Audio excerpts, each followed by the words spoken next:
हिंदुस्तान बहुत अपने एजेंडे पर कायम मुल्क है। मैं कई बार कह चुका हूँ कि मोदी अपने वादे पूरे करता है, मोदी अपनी इंतखाबी मंशूर पर अमल करता है। उसने जो 2 मंशूर पेश किए, दोनों मंशूरों में ये बात थी, और आज 73 वर्ष के बाद वो 73 वर्ष वाली गलती भी हमारी गलती थी। बात करेंगे प्राइम मिनिस्टर के एक अहम बयान के हवाले से। मकबूजा कश्मीर के मामले पर आज उन्होंने एक अहम बयान दिया है। प्राइम मिनिस्टर ने आज भी एक बार फिर से कहा कि चूंकि ये इंसानी तारीख के एक तारीख का एक इंतहाई अहम बाब है, लिहाजा हम अब भी चाहते हैं कि पाकिस्तान और इस खित्ते में अमन कायम हो। आज भी भारत से कहता हूं कि पाकिस्तान अमन चाहता है। एक बार फिर से प्राइम मिनिस्टर ऑफ पाकिस्तान अमन के ख्वाह है। वज़ीर-ए-आज़म इमरान खान क्यों ना हो या फिर माजी की हुकूमत क्यों ना हो, सभी ये कोशिश करते आई और हमने देखा है माजी में भी पाकिस्तान की तरफ से ही पहले अमन का हाथ बढ़ाया जाता था। लेकिन अब सिचुएशन यहाँ पे सिर्फ एक फरीक पर आकर नहीं बनती है, दूसरे फरीक को भी देखना है कि क्या वो भी इस खित्ते में अमन का ख्वाह है। क्योंकि 2 रोज पहले जिस तरह से हमने अजीत डोभाल के हवाले से बात की, वो कह रहे थे कि जिस तरह से आर्टिकल 370 पर नरेंद्र मोदी ने काम किया और वो कानून लाकर नाफिज कर दिया, हटा दिया गया, तो उसके साथ साथ राम मंदिर की जो सूरत हाल थी वो भी हमने देख लिया। अब हम ये देख रहे हैं कि हमने नेक्स्ट मूव क्या खेलनी है। जनरल साहब, प्राइम मिनिस्टर ने तो कह दिया कि हम अभी भी अमन के ख्वाह हैं और हम चाहते हैं कि पाकिस्तान समेत पूरे खित्ते में अमन हो। भारत की तरफ से कैसा जवाब मिलने का इम्कान है? वो भी ये चाहता है कि अमन हो। देखिए, ये है बेवक्त की रागनी, जबकि भारत की तरफ से कोई भी ऐसी इंडिकेशन नहीं कि वो अपने रास्ते को तब्दील करना चाहता है। वो जिस डगर पे चला है वो चला जा रहा। आप कश्मीर में देख लीजिए, अगले क्वेश्चन आपका आएगा, एक स्टेप के बाद दूसरा, दूसरे के बाद तीसरा, तो अमन है कहां पे फिर?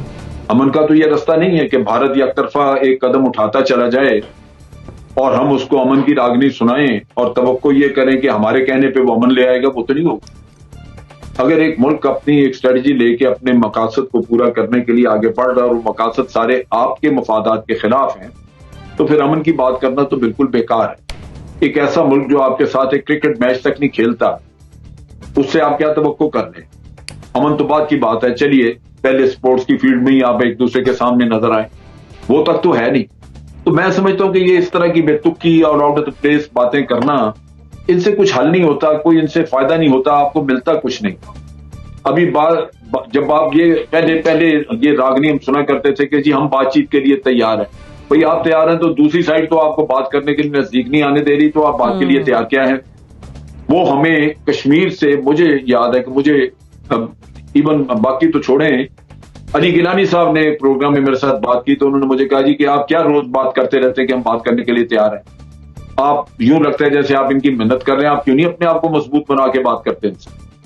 तो किस्सा कहने का ये है कि विल पावर आपने दिखानी है भारत को, एक अपना सख्त स्टांस दिखा के, आपने अपनी नाराजगी दिखा के, आपने बताना है उनको कि जो कुछ तुम कर रहे हो ये हमें जंग की तरफ धकेल रहा है और हम तैयार हैं, बजाय इसके कि आप ये रागनी अलापते रहे अमन वाली, जिसका ना मौका है कोई और ना ही कोई इसकी जगह है।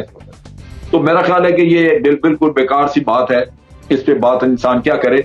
असल चीज वो है कि जो भारत आज कर रहा है उस पे आप उसको एहतजाज करें, रिजेंट करें और दुनिया में जाके बताएं कि ये जो कुछ करते जा रहे हैं अमन को बर्बाद करने की बात कर रहे हैं, इनको ले लेंगे, लेकिन अगर अमन दुनिया को चाहिए तो फिर भारत को कहें कि वापस आए अपने कदम। तो ये कुछ और बातें करते हैं जिसका कोई मेरा नहीं ख्याल के कोई ताल्लुक और रब्त होता है उस बात से और इस मौके से या इस मसले से जो हम आज दो चार हैं। नासिर चौथाई साहब, जनरल साहब कह रहे हैं कि ये बेवक्ता राग अलापा जा रहा है, इस वक्त जरूरत नहीं थी इस किस्म का बयान देने की। अगर बयान हमने दे भी दिया, प्राइम मिनिस्टर अगर चाह रहे हैं कि अमन कायम हो, तो भारत की तरफ से कैसा रिस्पॉन्स मिल सकता है? जब ये बेवक्त का राग अलापा जा रहा था 7वें सुर में और 6ठी अस्थाई में, तो उसी वक्त मैं समझ गया था कि इंडिया कल फिर कुछ करेगा। हिंदुस्तान बहुत अपने एजेंडे पर कायम मुल्क है। मैं कई बार कह चुका हूँ कि मोदी अपने वादे पूरे करता है, मोदी अपनी इंतखाबी मंशूर पर अमल करता है। उसने जो 2 मंशूर पेश किए, दोनों मंशूरों में ये बात थी, और आज 73 वर्ष के बाद वो 73 वर्ष वाली गलती भी हमारी गलती थी जिसके से कब्जा हुआ कश्मीर के ऊपर। उसके बाद भी गलतियाँ हमने की, 62 में गलती की हमने, फिर हमने ऑपरेशन जिब्राल्टर में गलती की, सारे दस्तावेजात इंडिया को भेज दिए गए कि हम ये करने वाले हैं, छोड़ें।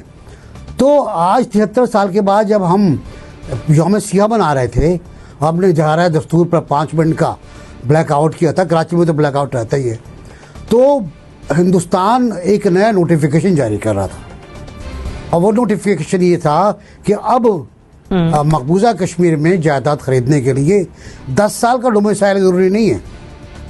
अब any Indian citizen from Haryana, Patiala, Delhi, कराला, चेन्नई, एनीवेयर, तमिलनाडु, अंडमान, कोई भी भारतीय शहरी आए और आकर यहाँ पर तबदीली खरीद ले। ये आज की कहानी है, एक घंटे 2 घंटे पहले की, कि उसने तो आपको नहीं बख्शा, वो नहीं बख्शेगा। आप कितने ही अमन की बात करें। वो कहा था कि तू अमन के गीत ना गा जब भेद तुझे मालूम नहीं। भेद नहीं मालूम हमको, हमें नहीं पता कि मोदी जो है वो कितना ताकतवर आदमी है। कोरोना वोरोना छोड़े जी आप, बहुत बुरा हाल होगा कोरोना उसका, लेकिन वो अपना काम कर रहा है। उसने वादा किया था कि कश्मीर भारतीयों का होगा और वो ज़मीन वहाँ बेच रहा है। अब मैं वह मुफ्ती या फारूक अब्दुल्ला आवाम की उसके लिए कंजप्शन के लिए जो चाहें कहते रहें, हम उस पर एक बयान देंगे, ये नाकाबिल कबूल है। ओ भाई, पहले कौन सा आपने कबूल कर लिया था? हर चीज़ नाकाबिल कबूल थी। आपने कल फिर कहा कि मैं अमन की बात करता हूँ, हमारा मसला ये है कि हम लड़े नहीं और मसले को हल कर लें। ये वक्त नहीं है कि होप नहीं रखनी चाहिए, कश्मीर की ना ही मोदी सरकार से और ना ही भारत से। नहीं, क्यों होप? हम बेवकूफ़ हैं, ठीक है।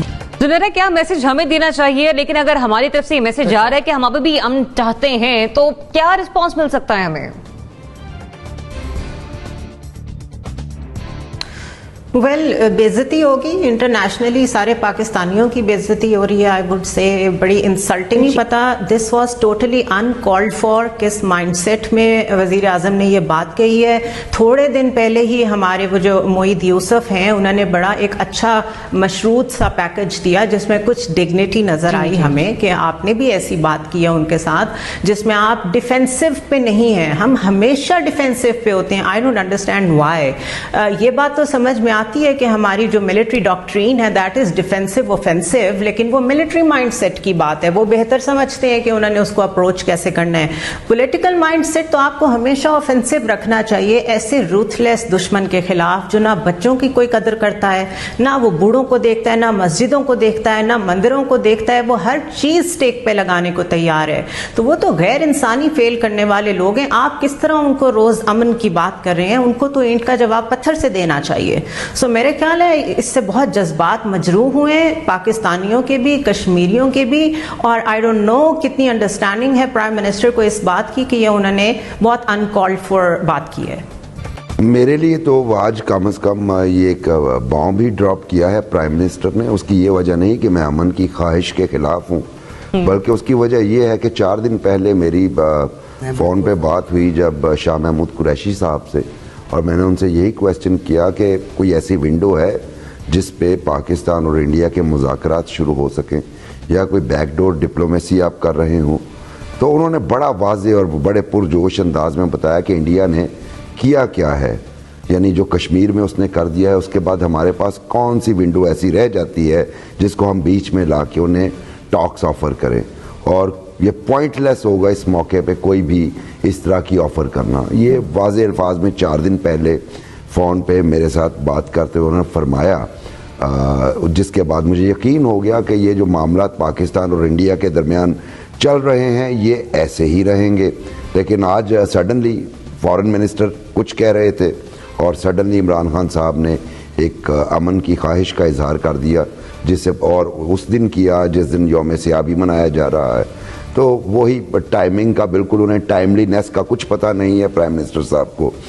इनसे बेहतर तो हम न्यूज़ पर्सनस ही होते हैं जिन्हें पता होता है कि न्यूज़ वैल्यूज़ में एक चीज़ होती है टाइमलीनेस, तो वो कम से कम किसी न्यूज़ पर्सन से ही सीख लें। दूसरी बात, आपका सवाल जो है उसकी तरफ आता हूँ अगेन, कि किसी एक ने तो ख्वाहिश का इजहार करना था। चलिए हम थोड़ा सहज दे देते हैं प्राइम मिनिस्टर को कि उन्होंने अखलाक की मार मारी। अब देखना यह है कि मोदी इसको रिस्पॉन्ड कैसे करेंगे। तो इसलिए मैं नहीं समझता कि इमीडिएटली इंडिया से आपको कोई पॉजिटिव रिस्पांस मिलेगा इस चीज़ का।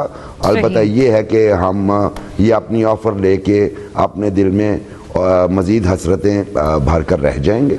इसके अलावा हमें कुछ नहीं मिलेगा। मुबश्शिर साहब ने बस बात की अमन के तो सब हम आशिक हैं, अमन चाहते हैं हम। और आपने कहा कि अभी टाइम लगेगा जवाब देने में। मेरा ख्याल है टाइम लगाया ही नहीं उसने जवाब दे दिया आपको 2 घंटे पहले कि नोटिफिकेशन जारी कर दिया कि कश्मीर में अब सारी ज़मीन भारतीयों की है। तो मामला तो ख़त्म हो गया ना। आपकी जो ख्वाहिशात थी वो भी नीचे पड़ गई, मेरी तमन्नाएं भी ख़त्म हो गई। तो अब खुद फैसला करें आप कि किधर जाना है।